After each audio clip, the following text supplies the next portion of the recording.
Bluey, Daddy put down. Mom's going to a baby shower tonight, but Bluey doesn't want her to go because Mom won't be there to put them to bed. I'll still come in and give you a goodnight kiss, says Mom. But I won't feel it, please, Bluey. Yes, you will, says Mom. Bingo asks who will put them to bed. Your dad, says Mom. It's a daddy put down. Hooray! Not hooray.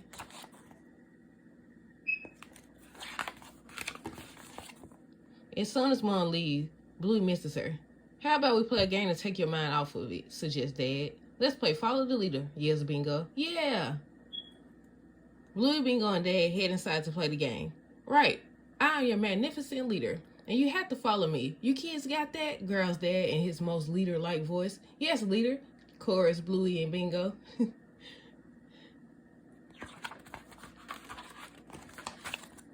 Follow, follow, follow the leader. The kids follow their magnificent leader, but not for long. They run away. What? You were supposed to be following me, shouts Dad. Get back in line. Sitting around will not be tolerated. Ha ha ha. Look at Bingo and Bluey.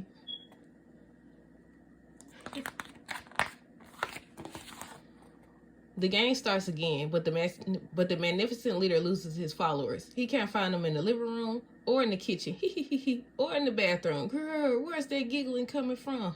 Look at Bandit. They're not even in the backyard. 1, 2, 3, boo! Ah!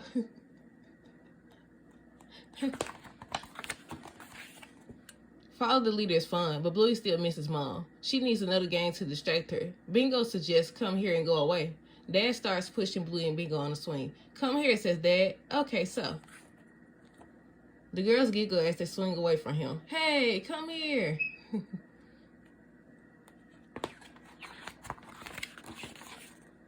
They have a lot of fun, but Bluey is still sad. The game's only take my mind off missing Mom for a little while. Please, can you call her? Asks Bluey. Okay, it's just that she was really looking forward to this baby shower, says Dad as the phone rings. I don't understand it. Why would you want to watch some stinky baby have a shower? Look. Dad, that's not a baby shower, says Bluey, laughing with Bingo. Bluey and Bingo know that a baby shower is a party for a lady who has a baby in her belly. This gives Bluey an idea for a game of her own. She races off. Good work, Bluey, says Dad, hanging up the phone. Whoa, Dad, how does a baby get in the lady's belly? Asks Bingo. Dad, let's go of this. Let's go of the swing. Oh, Dad, let's go of the swing. Blue pretends she's going to a baby shower. She has to leave her daughter, Snowdrop, to be babysat. No, Mama, no go with me sad, says Snowdrop. She doesn't want her mom to leave, just like Bluey didn't. Bluey is excited to see her friends. She has set up the baby shower, complete with decorations, snacks, games, and presents. Oh, and a pregnant lady, of course.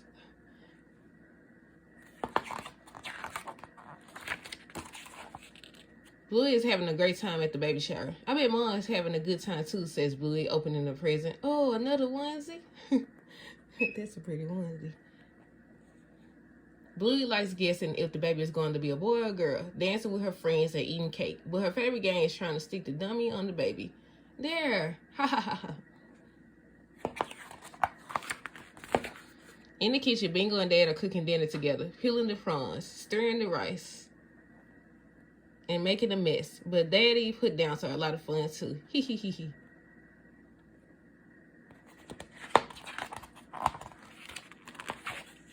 Bingo sets the table and Dad carries over the hot food. Dinner! Wow, it's dinner time already, says Bluey. The afternoon has gone by so quickly. She waves goodbye and heads home so she could give Snowdrop a good night kiss. Look at that car.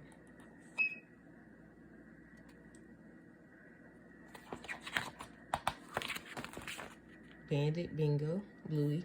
At dinner, Bluey tells Bingo and Dad all about the baby shower game. There was even a pregnant lady obstacle course. It was so funny, says Bluey.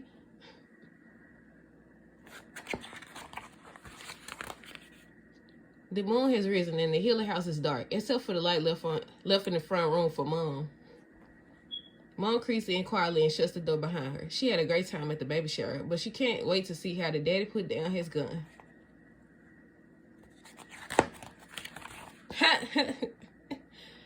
Mom checks on Bingo. She is sleeping soundly. And so is Dad. Looks like the daddy put down was a success. Where's Bluey?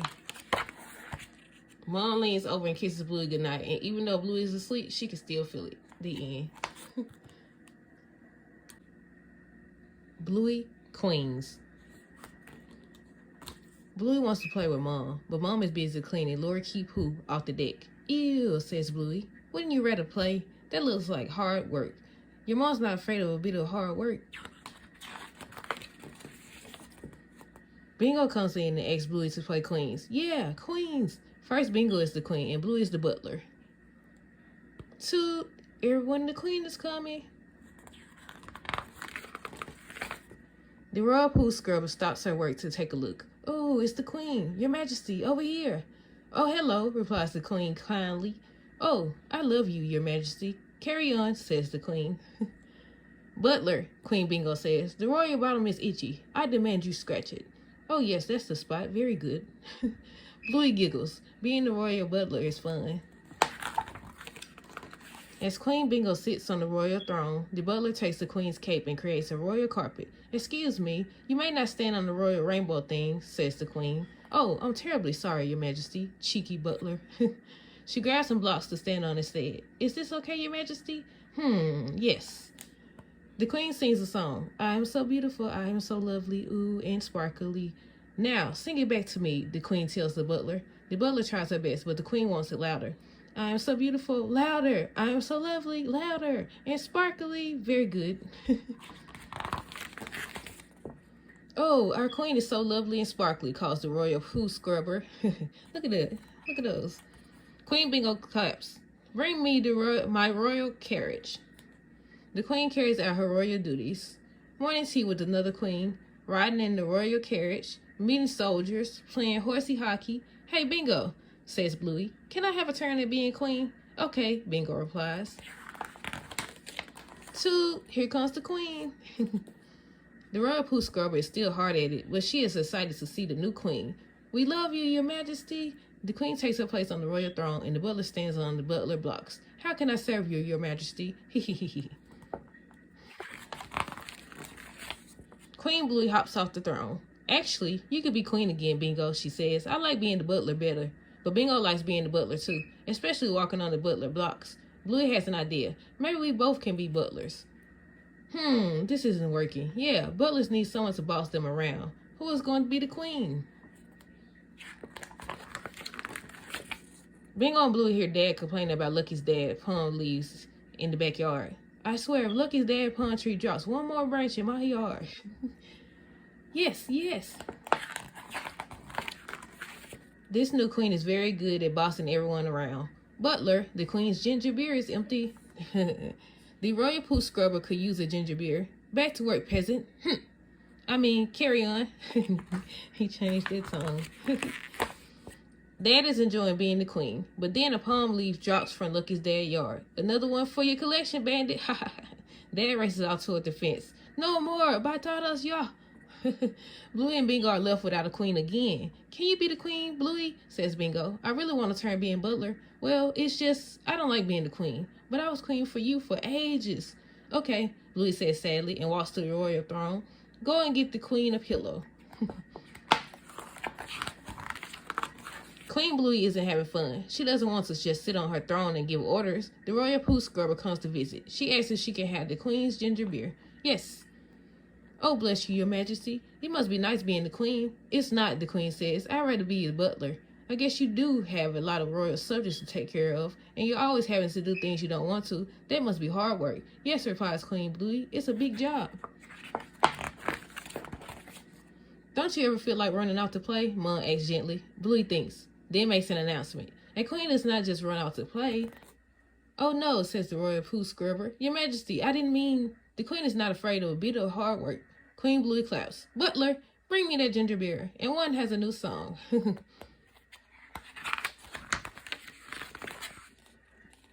One doesn't like being the queen. One is the queen, but one does it anyway. Bluey singing. Queen Bluey goes about her royal duties with help from her butler. I knight thee, Sir Lucky's dad. Oh, hello. Yes, that's very interesting. That's just right. Have you had a good turn as butler now, Bingo? Bluey asks. Yes, thanks, Bluey. Do you want to be butler again? Yes, please. Bluey notices that the royal poo scrubber has cleaned up all the Laura Keith poo. Finished, finally. Wait, Bluey tells Bingo. I know how we can both be butlers. Toot toot, please welcome your new queen. We love you, Your Majesty. We are your butlers, Your Majesty. We will bring you anything you want. You mean I can have anything I want? Asks Queen Mom. Anything you want, says Bingo. Because, asks Bluey, we are not afraid of a bit of hard work. Ah, says the Queen. Very good. The end. Mickey Mouse Clubhouse. Look before you leap. Mickey and Goofy are enjoying a quiet game of chess. Just as Mickey is about to make a move, something soars through the window and lands right in the middle of the chessboard. What was that? Mickey asks. The two friends look carefully at something that looks right back at them. It is green. It has 12 feet. It says, ribbit, ribbit. It is a frog, and a very jumpy frog. Goofy tries to grab it. Plop. The frog leaps out of Goofy's hand and right toward the kitchen sink. Kerplunk. Water splashes all over the kitchen floor.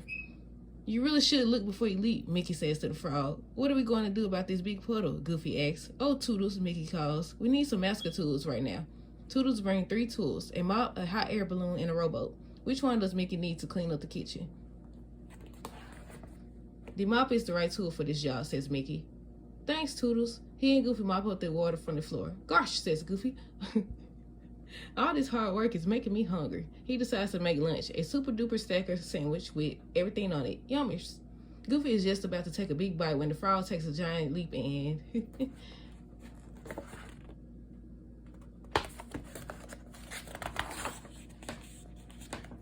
Squish! Stop, Mickey cries. You're about to get a frog in your throat. You really should look before you leap. Leap, Goofy says to the frog, and I should look before I eat. What should we do with this jumpy little fella? I think we should find a nice pond, Mickey replies. Then he can leap without causing any trouble. Goofy carries the frog outside. It's a beautiful sunny day. Daisy is doing an art project in the clubhouse backyard. Hold on tight to our frog friend, Mickey says. He's pretty slippery. I have him, says Goofy. The frog wriggles a little. I have him, says Goofy. The frog slips and slides. Oops, I don't have him. Goofy yelps as the frog leaps right toward Daisy.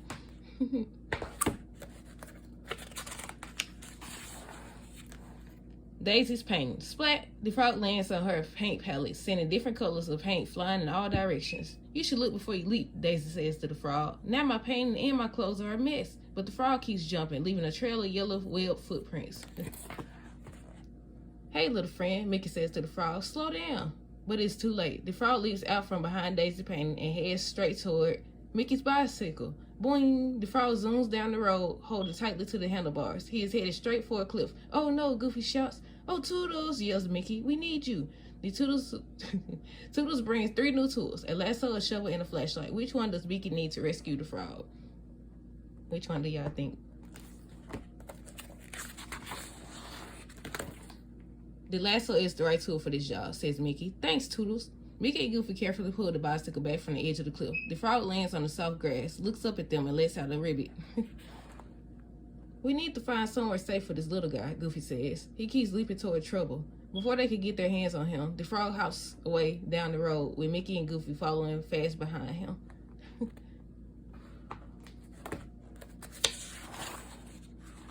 The frog stops hopping right in front of the Hot Dog Hills pizzeria. Slowly, Mickey and Goofy creep up behind him, hoping he doesn't notice. We've got to get him before he leaps, Mickey whispers. They walk on tiptoe, trying not to make a sound. Slowly, quietly, Mickey reaches out an arm, and right then the frog leaps onto it. Pizza pie. Slush! Tomato sauce splatters and sprays all over. The chef is not happy with the new pizza topping. You should look before you leap, shouts the man behind the counter. The frog stops for a moment to clean himself off. Before Mickey and Goofy catch up to him, he hops down Main Street, headed right toward Minnie and Pluto.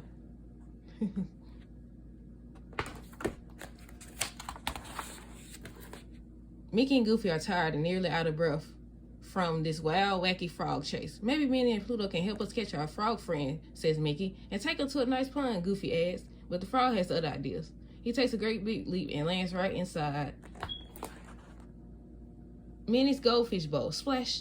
The big wave makes the goldfish fly right out. Minnie gently puts the goldfish back into his bowl. I don't know if we'll ever find a pun for Froggy. We need some help, Goofy says with a sigh. Oh, Toodles, Mickey calls. Toodles brings 3 new tools, a birthday cake, a beach ball, and a net. Which one will help catch the frog?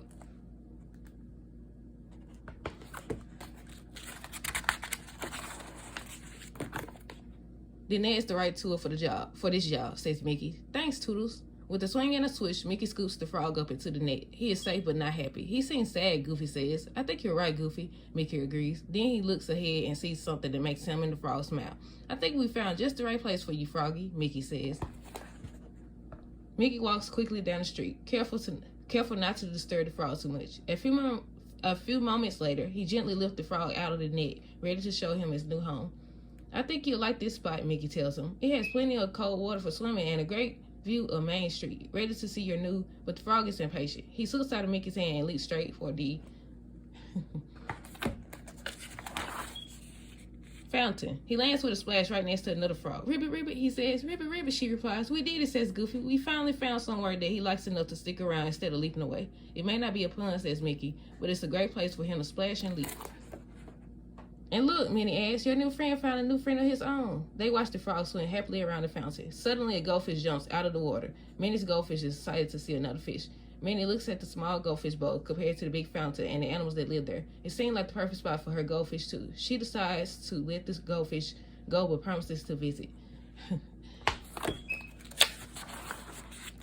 Mickey, Goofy, Minnie, and Pluto walk back down Main Street, past the pizzeria, past the cliff, and back to the clubhouse. This time, there's no chasing and no leaping. I'm in the mood for pizza, Minnie says. Donna and Daisy agree to help her cook and bake a fresh pizza from scratch. Yummer, says Goofy, but Mickey and I have one quick thing to finish first. Mickey and Goofy get back to their game of chess. Mickey stares at the board, trying to decide his next move. Come on, Mickey, Goofy says. You haven't made a move in a long time. I know, replies Mickey. I just want to make sure I look carefully before I leap. The end. Mickey Mouse Clubhouse, a Goofy fairy tale. Tonight is story night in the clubhouse library. Mickey is going to read a bedtime story. Oh, shucks, says Goofy. I thought it was magic night. How will we decide which story to read? Minnie asks. I'll use magic to pick a book, says Goofy. Book-a-doodle-doo. Fly away and shoo. Oh no, Goofy uses the wrong magic words. All the stories disappear. He said book-a-doodle-doo. Fly away and shoo. Mickey asks Professor Von Drake if he knows where the stories went. They're in the gold storybook in the land of fairy tales, says the professor.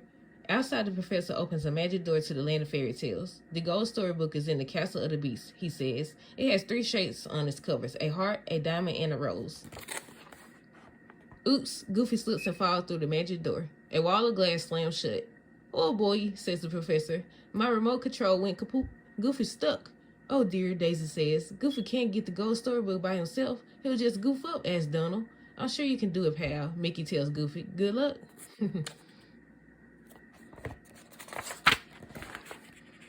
Dressed in his new fairy tale clothes, Goofy starts down a path. Gosh, says Goofy. Which way leads to the beast's castle? Go right, answers someone with a tiny voice. Goofy is so surprised he falls to the ground. You're a goofy fella, says a small knight. Goofy fella? Goofy says, laughing. That'll be my fairy tale name. We're Chip and Dale Thumb. Chip Thumb, the small knight says. But we got to go, asks Dale Thumb. Dale Thumb. Big problem at the castle. Okay, says Goofy fella. See ya.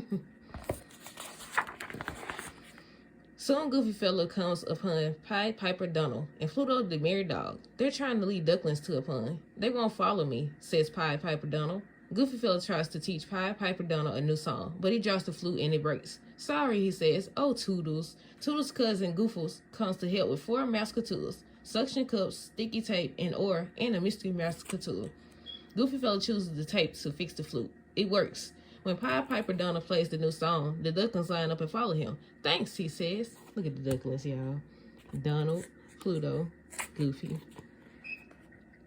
Deep in the woods, Goofy fella gets lost and runs into Hansel and Gretel Mouse. They're lost too. Maybe somebody in that house can help us, says Goofy fella. No, that's the witch's house, Gretel Mouse warns. Just then someone calls, hello, it's Witch Clarabelle. Are you a good witch? Asks Goofy fella. Oh, yes, says Witch Clarabelle, laughing. I'm not scary at all. Witch Clarabelle is making a big batch of Mary muffins, but she can't find her mixing spoon. Goofy Fella calls for Goofles and chooses the ore.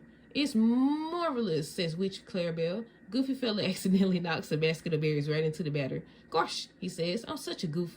No, that's just what my batter needs, says Witch Clarabelle. I like being helpful, says Goofy Fella, but I need to get to the castle. Just follow the diamond shapes, says Witch Clarabelle. Goofy Fella says goodbye and hurries on his way. The diamond shapes lead Goofy Fella to a hill made of crystal. At the top is the Beast's castle. It's kind of scary looking, says Goofy Fella, but I'm not afraid. I'm going to climb up there and get the gold storybook. The hill is super. Whoopsie. Looks like I need a mascatool, says Goofy Fella. Oh, Goofles. Goofles has 2 mascatools left, the suction cups and the mystery mascatool. Goofy Fella chooses the suction cups. He puts them on his shoes and marches right up the hill. Goofy Fella sees Chip and Dale Thumb at the castle door. We've come to rescue Daisy Beauty, Dale Thumb tells them. Goofy rings the gigantic castle doorbell. Beast Pete comes to the door. What do you want? He roars. We want you to let Daisy Beauty go, says Chip Thumb. It's not nice to keep her locked inside, says Goofy Fella. I know, Beast Pete admits. I just wanted a friend. Well, let's have a party, Goofy Fella says. That's a good way to make friends. Beast Pete is delighted. There will be music and dancing, he says, and I invite everyone to come. Beast Pete turns to Daisy Beauty. Will you be my guest? He asks politely. Daisy Beauty sees that Beast Pete is really very kind. Yes, she answers. We can be friends too. All of a sudden, Beast Pete turns into a prince. Daisy Beauty's friendship broke the spell. Everyone enjoys the party, especially Prince Pete. I owe this all to you, Goofy Fella, he says. How can I repay you? I'm looking for the gold storybook, Goofy Fella says. If the book is in my library, says Prince Pete, it's yours. Prince Pete's library is stacked high with books. What does the gold storybook look like, he asks. It's decorated with a heart, a diamond, and a rose, says Goofy Fella. I see it, shouts Daisy Beauty, but it's up so high. I know just what to do, says Goofy Fella. Oh, Goofles. The Mystery Mascatool is a bunch of balloons. Goofy Fella uses them to float up to the top shelf and grab the gold storybook. I've got it, shouts Goofy Fella, but how am I going to get down? Chip and Dale Thumb come to the rescue, hopping the balloons one at a time. Goofy Fella safely drills back to the ground. Great job, says Prince Pete. It's time for Goofy Fella to go home. Prince Pete asks Rosalie the dragon to give him a ride. Goofy Fella holds the gold storybook tight and waves goodbye to his new friends. Wahoo! Wahoo! At the clubhouse, the professor gets the remote control working. Goofy jumps right through the open door. Mickey opens the gold storybook and the missing stories fly back into their books. So, what story are we going to hear? Goofy asks. Your story, Daisy says. How'd you find the book? Well, begins Goofy, I guess you could say I found it in my own goofy way. The end. Look, here it is. Yeah.